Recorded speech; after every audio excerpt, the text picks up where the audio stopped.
Tomeka James. She is an educator, CEO. She's been in this field for many years, over 20 years.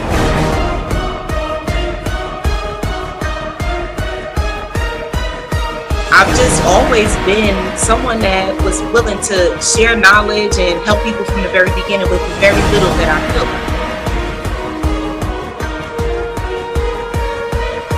As I learned more and more, as I saw problems, I began to create more and more solutions.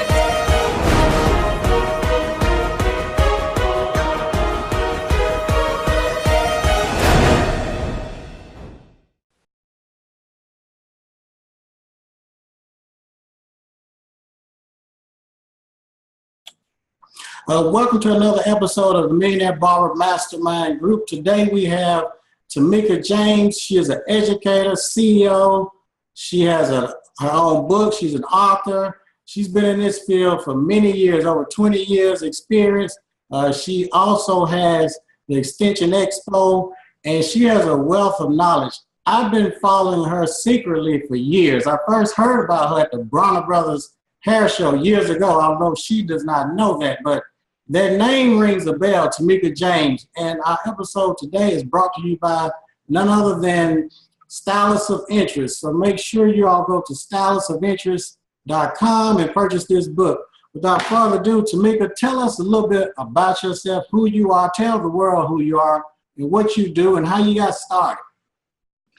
Well, I got started at 12 years old doing hair at home. Loving it, doing real hair. I didn't really play on dolls much. I really pretty much did people.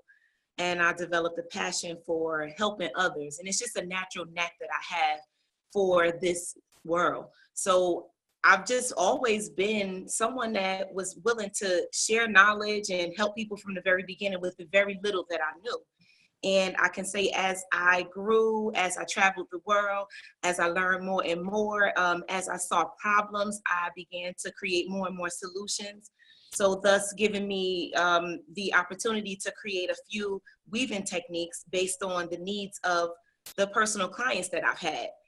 Once I created those techniques, I had to have a platform, and I started training and going door to door and finding people who were willing to listen. And it just spiraled from there. I've been a salon owner for many years because I needed to. I was working in environments that just weren't conducive of the type of things that I wanted to give to my clients. So I had to create that. And I don't know, there's been so many different things. I mean, so many different categories and aspects to what I've done. Okay, let's rewind. You were working on real clients at 12 years old at home, correct? Okay, when did you go to beauty school? I tried to go to beauty school when I went to high school, but they told me no because I was a high honor roll student. So my guidance counselors wouldn't allow me to get into the program. So I took up computer technology and business, which actually was the best thing that could have ever happened to me. Then immediately when I graduated, I went right back to cosmetology school. What year was There's a story behind that too. Well, tell us. So I did everyone's hair in school. I did my teachers. I did hair in the halls at school. I did hair after school. I'm like, literally, Hoffman LaRoche was a company that I could have worked at. And I went for the interview. I made the first interview. I made the second one. And I looked at everything and I decided that if I go into this, I'm going to be stuck because I made it.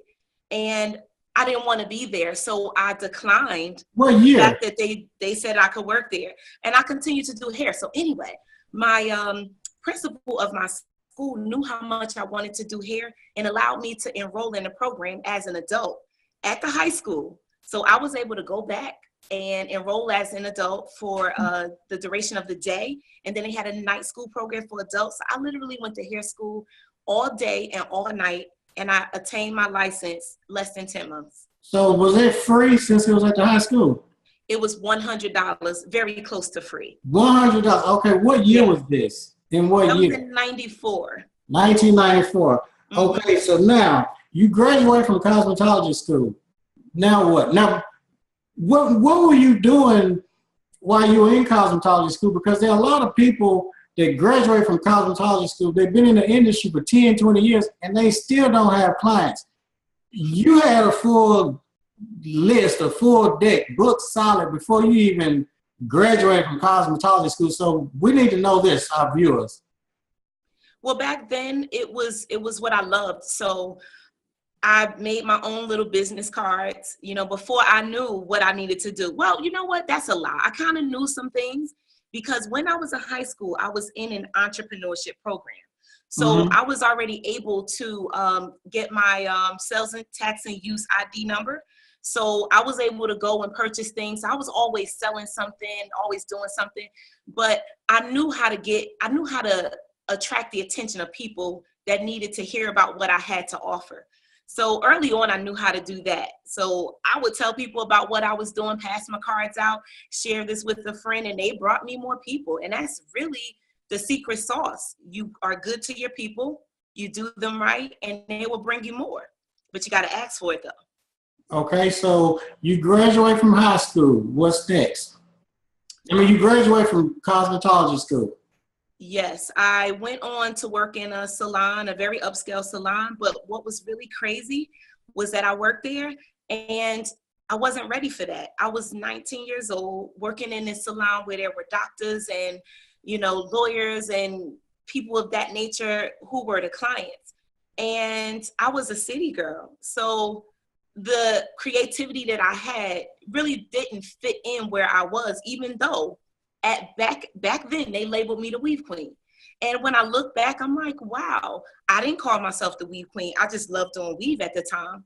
But they called me the weave queen. And we were charging back then $50 an hour to do a weave. And I wasn't $50 an hour. 50 an hour. And at that time I wasn't that fast. So we did it might have been $50 for half an hour. I'm sorry, it might have been 50 for half an hour. I believe it was. Was this in 95 or 96? Back then, at that point, I was out of school. It was 95. 95, okay. Yeah. So you're working at the salon. What's next? I left there and I explored a few other salons. I moved out of the state. And when I went to North Carolina, I moved from New Jersey to North Carolina, I had to find a place to work. So I knew I needed to advertise. I needed to get a location. So I found a place. I started working there. And I used to do nails. I used to do hair. I did a little bit of everything. So I needed to make some money. So this salon had a nail salon on one side and a hair salon on the other side. And then when I first walked in, there was this showcase. It had products. It had a place that I could put products. It was empty. No one was using it. A clear glass showcase. I asked the salon owner, could I rent it? She said yes. So I rented that. I put all kinds of things in there. I went to Bronner Brothers and I met a distributor, and I found out that I could sell hair back then. So I started stocking hair. I sold hair to the other girls in the salon. I had a booth for hair. So I did hair on one side. I had a booth on the other side to do nails.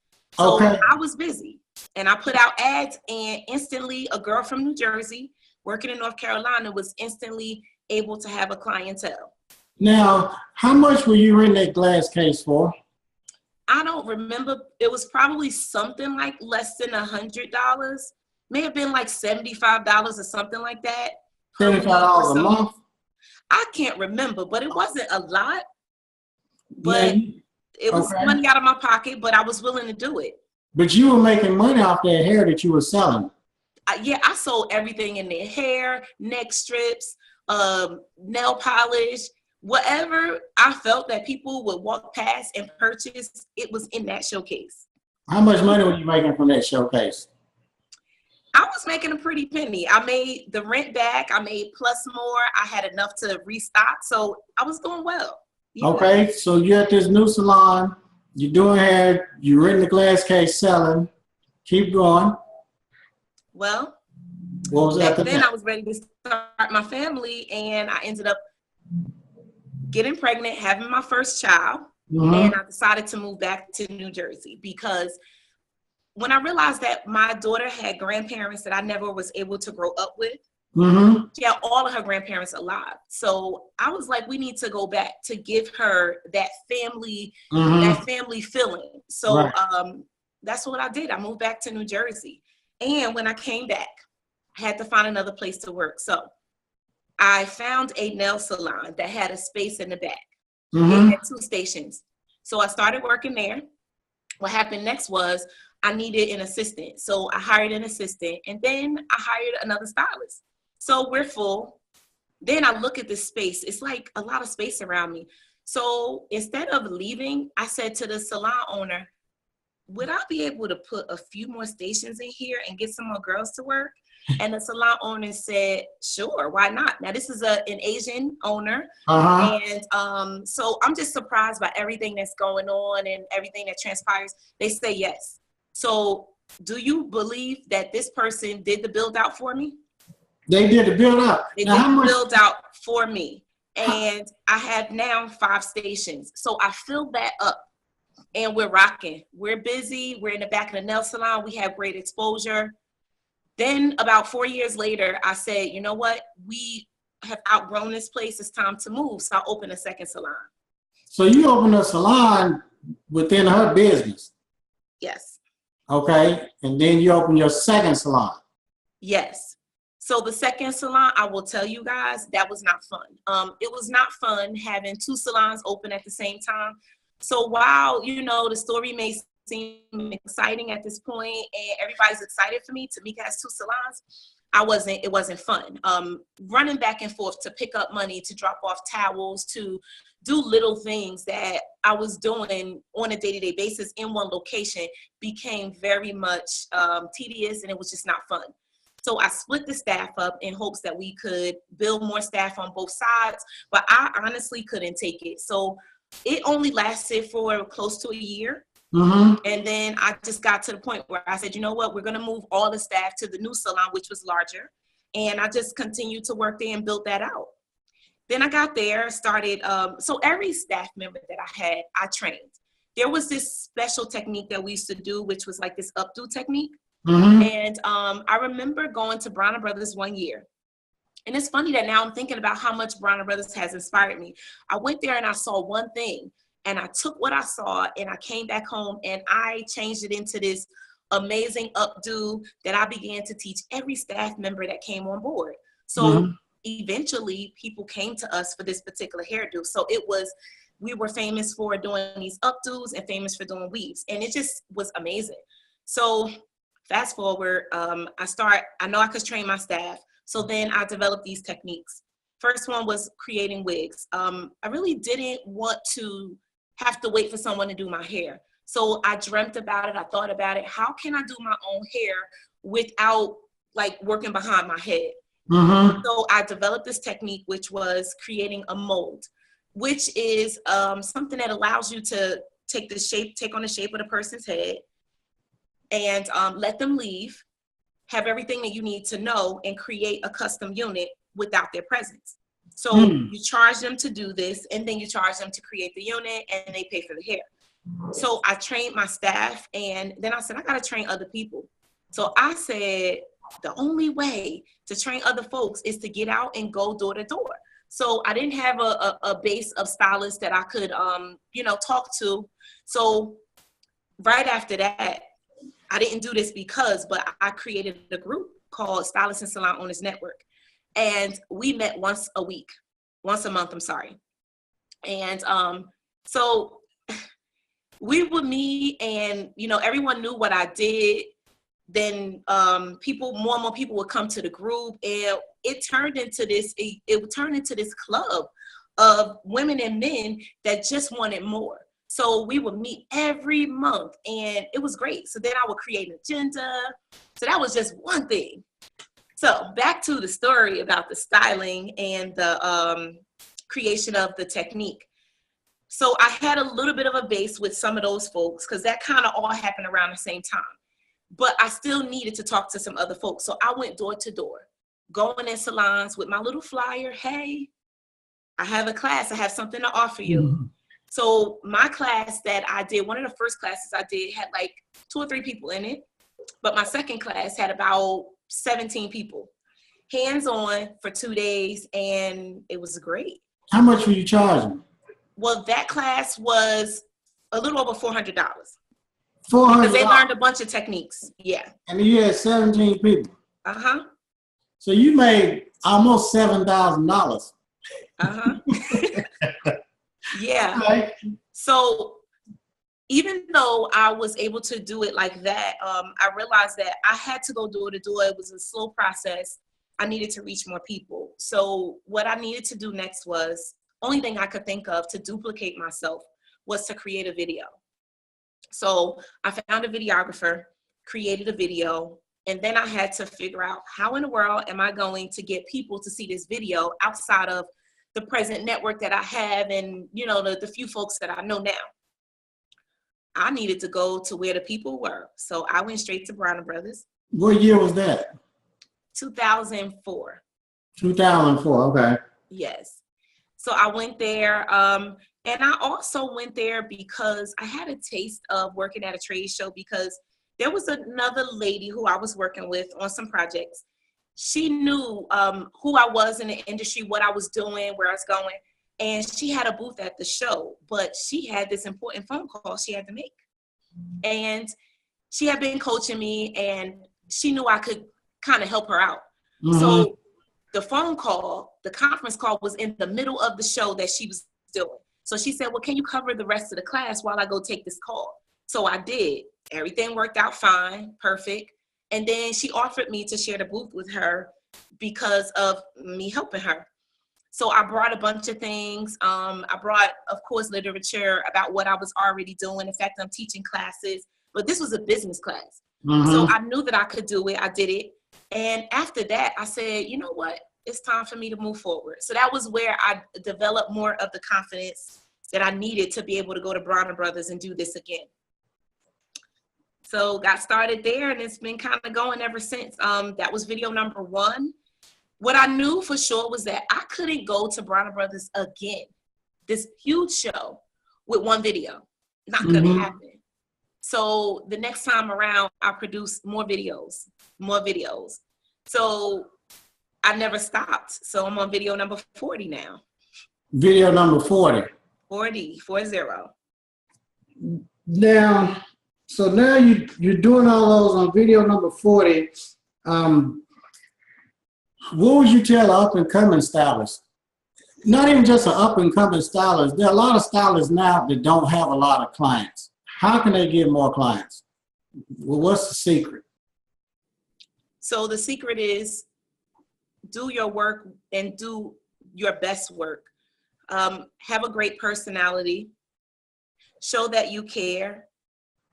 Listen to what they want and repeat it back to them, and do your best at executing what they want. Also give them that edge of what they don't know that they actually can have. So if they don't know they're gonna look great in a bob, make sure you help them to understand that that's something else that they should possibly consider. Make sure that you're educated so that when you do execute that bob, that you can do it well. Make sure that you have the confidence to speak about yourself. Make sure your social media is tight, because that's where we are today. Make sure that you look good when you are working, because people want to have someone over the top of them that looks like the profession. And make sure you have some incentive programs in place so that when you service someone, you have a reason to tell someone else about you, because you're going to get more clients through referrals than anything else.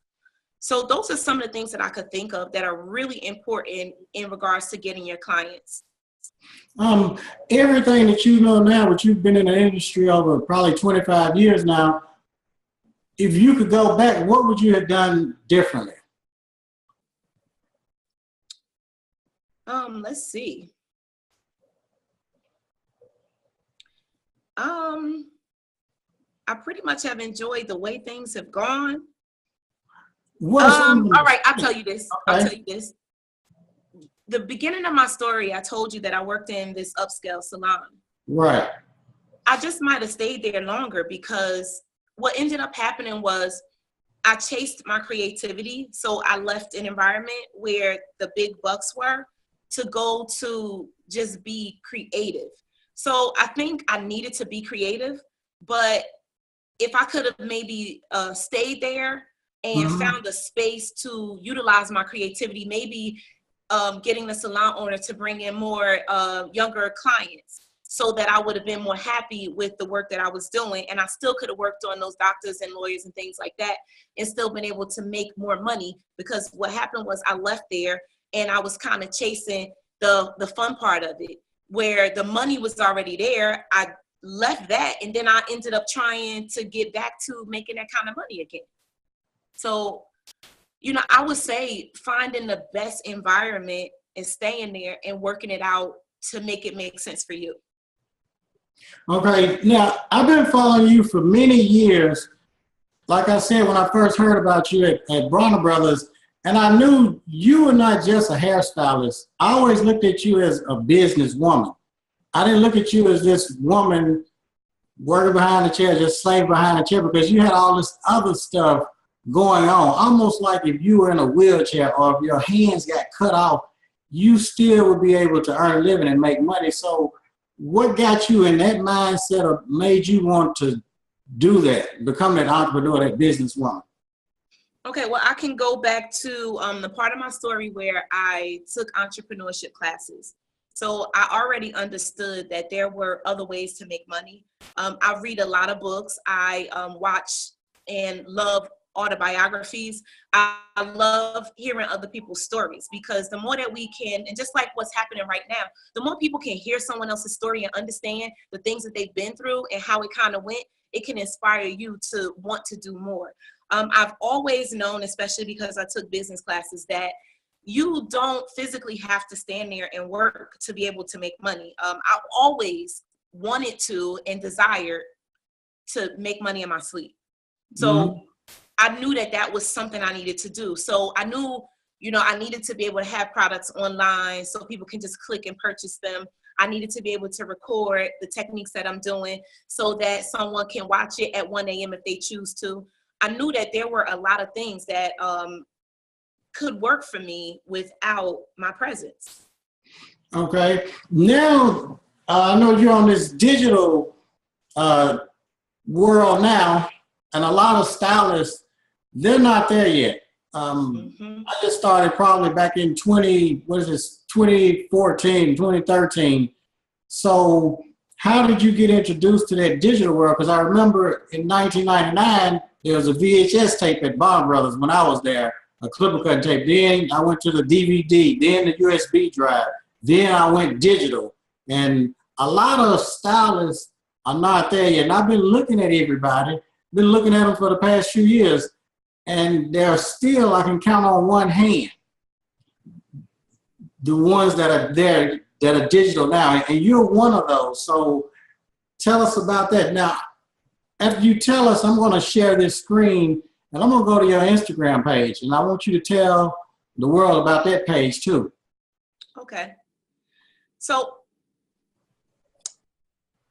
I just pay close attention to what's happening in the world. I'm looking at how you clearly laid it out. We went from VHS all the way up to where we are today. And first of all, those products are heavy to carry. Number one, it's heavy. I went from the DVD cases that were really large to saying, okay, it's too heavy. Let's make a smaller case. Let's find another company to print for us. So I don't want to carry all of that stuff. And I know that people are tired of carrying that stuff. And I understand that if I don't stay ahead of the game, I'm going to get rolled over. And I think everyone should take heed to what I just said. If you don't stay ahead of the game, you're going to get rolled over. And I don't want that to happen to me or my company or my team of weave experts or any of us. I need to stay on top of the game and ahead of the game. So that's really where it comes from, paying attention to the world. And I really feel sad that there's a lot of people who get up every day and just keep on doing what they're doing without looking around to see how the world has changed. Those are the people who are not making it because they're not paying attention. That's where it came from. I can't say anything else but that. I got to pay attention to what's happening in this world, and I got to stay on top of trend and keep it going. Yes, sir. Yeah, because you've always been ahead of all of these other stylists. I'm going to share this screen, and I'm going to go to your Instagram page because I stalk your page. I'm always looking, and I said, okay, she's doing the digital stuff now.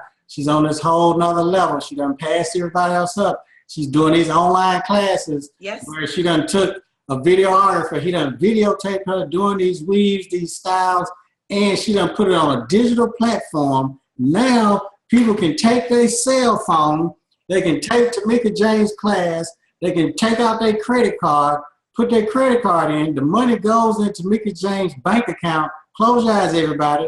1, 2, now open them. Like she said earlier, she's made money while she was asleep. So y'all better catch up with this. Let's go to this page.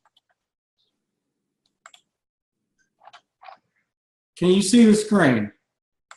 Oh, yes. Mm-hmm. Okay, I just want to make sure. I'm going to scroll up. Now, Tomeka, tell us about this page. We know you're an educator, weave expert. Tell us about this creator of the DSW. Yes. I was saying earlier how I realized that there were problems in the industry, problems with things that clients needed. So I had a client that wanted the same kind of weave every single time. So I had to find a way that she can be assured that her weave's gonna be exactly the same. So I created this method of measuring the head, creating the unit without them being present, which is sewing the unit together. And then the client comes back and I put it on them. We take it off a month later and then we can clean it and put it right back. So the DSW was a technique that I created and patented so that stylists will have success. Okay, so that's almost like rolling up at a fast food place. So when they come, you already got it already ready. Yes, that's exactly how it works. So, and it keeps the stylist from having to do it over and over again. So when she comes in, how long is she actually in the salon? So the next time around, opposed to being there for more than 2 hours, opposed to being there 2, 3, 4 hours, she would be in there for like an hour and a half, taking her braids down, taking the unit off, cleaning it, and putting it back on. And how much does that cost? So the initial unit will cost the client in a range of $400 and up. The hair is never included. The measurements must be taken. A stylist can charge anywhere from $30 to $50 to measure them. So you're adding all of these things up. And then if you're selling hair, you're gonna make the money from the hair, okay? And then another thing is when they return, the client is only gonna pay in the range of the low 100s to have it taken off and put back.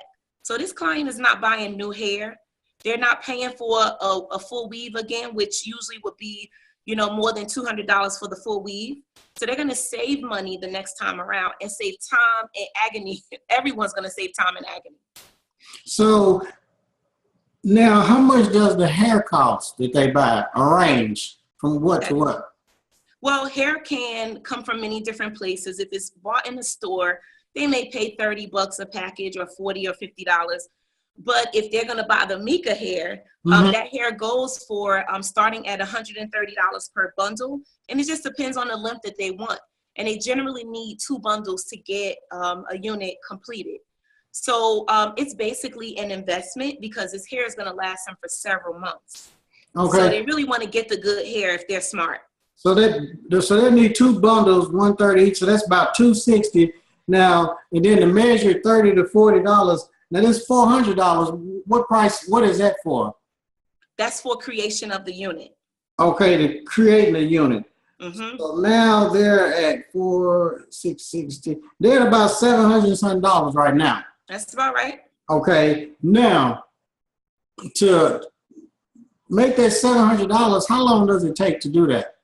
So it takes me up to 3 hours, and if I'm doing special things, a little longer, but it's generally about 3 hours to create a unit. Okay, and then this unit, now when they come back what, 6 weeks later, a month later, what? Usually 6 to 8 weeks later to remove it and reapply it. And to remove it and reapply it, that costs how much approximately? About $120. Okay. And that's basically a client for life because I don't know anybody that's doing this. This is my first time even hearing about this method, this technique that you have. Now, okay, so how can stylists learn how to do this, what you're talking about? Because a lot of them are going to be watching this interview and they're gonna want to know how they can make this $800 or whatever. Okay, so they can attend one of our weave camps, which we have several weave camps going on throughout the year.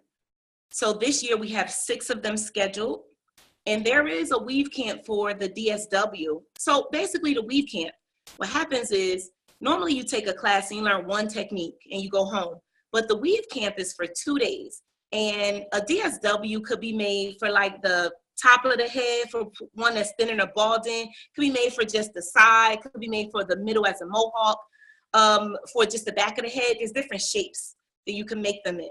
So the weave camp allows them to make several units over the course of 2 days. So they could take a hands-on course, or they can easily go to teachmeweave.com and click on that downloads tab, and they can watch it from home.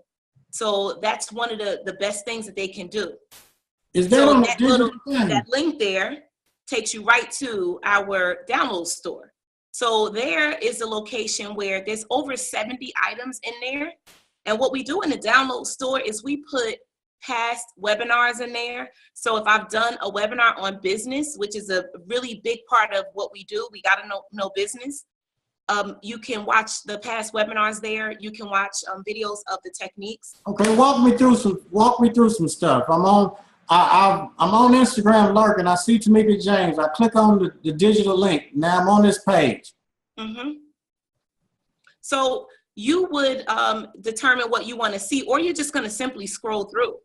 So on that side over there, there's categories. So if you want to learn how to make a wig, there's several wig videos.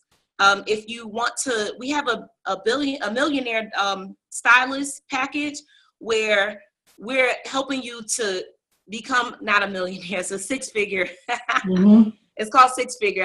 That's not the right word, but it's called 6-figure stylist. So we put a bunch of videos in there so that they could get started.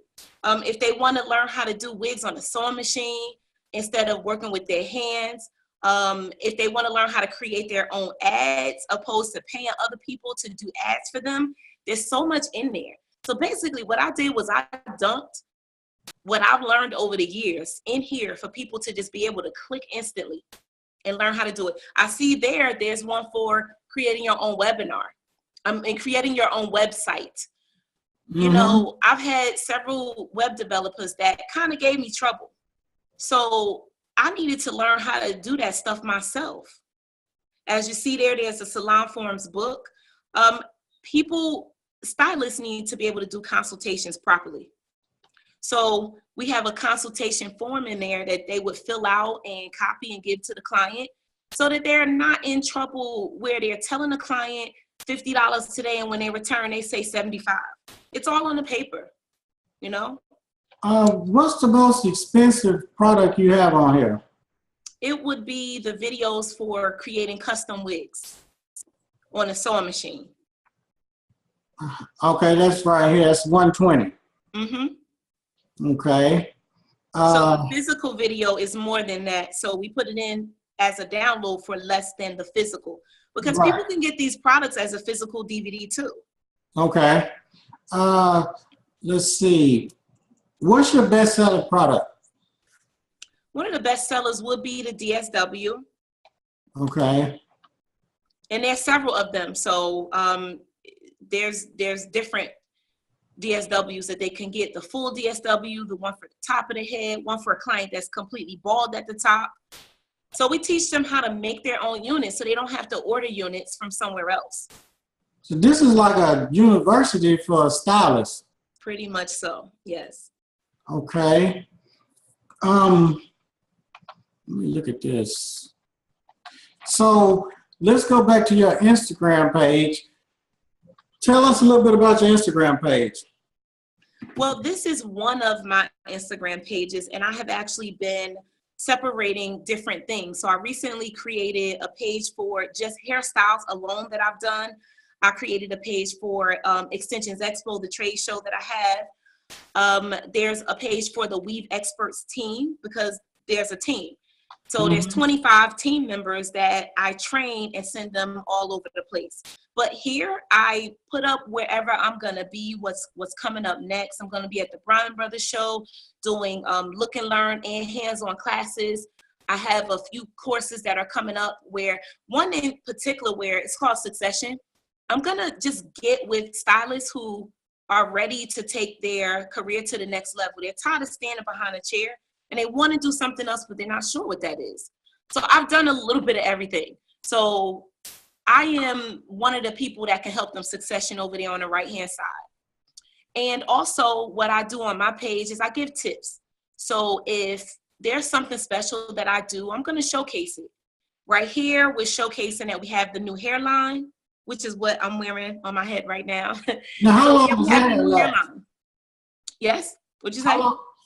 Now, I know a little bit about weave. Now, that weave doesn't shed, does it? It does not, no. The weft is tightly sewn. So it makes a big difference when the weft is properly sewn together. And it doesn't tangle, does it? Does not tangle, no. So I didn't want to get myself into and involved with anything that was going to give me trouble. So I was very careful in figuring out where we're going to get this hair from. Okay, so this right here is where that client comes in. You measure their head, and then you put it on this mannequin head. Yes, and color it separately. Yeah, you colored it. Now, where did her hair start off at? Right here. That is, the wig was, that unit was colored after it was constructed. So you could actually color the hair first and then you can construct it, or you can create the unit and then color it where you want the color to land. Now, which is what happens in this case. Is this you? Yes. Yeah, it looks like you. Mm-hmm. Okay, let's see. Let's see, you're gonna be at Bronner Brothers. What are some of the big mistakes that women are making with these weaves and stuff? Women are not braiding properly. They're not taking care of the client's hair and scalp underneath. They are not sewing their wefts on properly. They don't know track placement. There's a lot of different things they just don't understand. And that's where when we do these webinars, we're able to get people to get on privately onto this webinar. They can watch techniques and they can ask as many questions as they want. Now, how much are these webinars? Webinars can range anywhere. They're generally about $30 and up. So they kind of sit in a range of $30 to $50 on average, but then there are webinars that go a little higher depending on the content.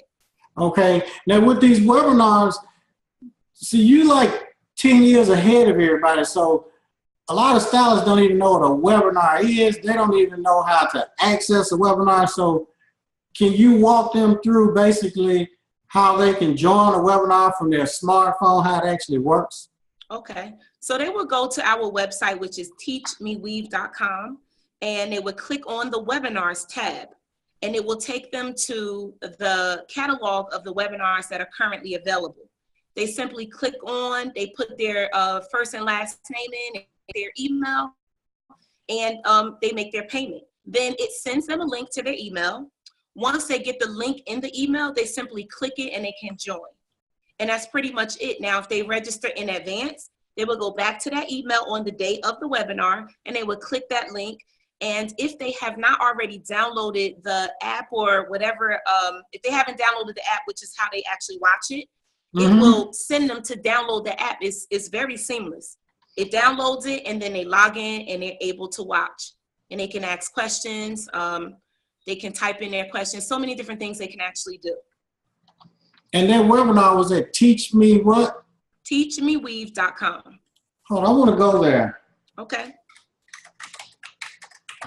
And when you ask me about the webinars and how much they range, so the webinars they can watch will range in the lower, $50 or so. But there are other webinars that I do, which will allow a stylist to do a technique on their end, and I'm training them from my location. So they have all of their tools, and I literally train them off-site. So I put a video up on the screen of the technique. They watch it, and they're doing the technique, and I am instructing them on what they need to do. So I don't need to be in the same room to be able to train them. Now, those are those are in a range of like $299. Okay. Now I see you got a class January 8th. Mm-hmm. Then you got another one the 9th. Well, several on the 9th. Yeah, there's plenty. So here, let me explain the several that are on the 9th. I have a team of educators. So there's one team member that's going to do a webinar in the evening, and one will do one in the morning. So it doesn't mean that, you don't only have to see me. You will see me quite often, but you won't only see me. These girls are very well educated. Now, so they're actually going to be doing physical work. So we do a little bit of everything. So if we have a video of the technique, we will show the video, and sometimes we will also do the physical work. Or it might not be a video, and we may just show the work. So you may see a combination or one or the other, but we're there to explain and answer questions. So when people buy a video from us, a video cannot tell you how much you should charge for a technique. It can't give you all of the things about maintenance. It can give you a few things. But when you're on live with one of the educators, you get to ask all of those questions. Right. Okay. And this is teachmeweave.com. All right. I want to go back to, let's see. Stop share. I want to go back to your Instagram page. Make sure that people are up on technology. I did a webinar about a week ago, which was called Techno Zone.